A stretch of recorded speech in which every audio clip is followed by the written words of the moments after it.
Hello everybody and welcome.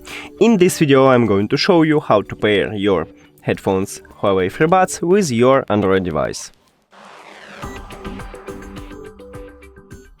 You have to start by open settings and now go to connected devices. After that click pair new device and open the charging case. The headphones enter to prank mode automatically and we can see it by this LED light. It's blinking white, so it means that it's entered to prank mode.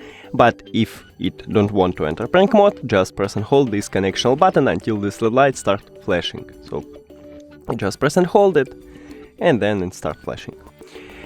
After that click on your headphones and the device list and then click pair. We did it!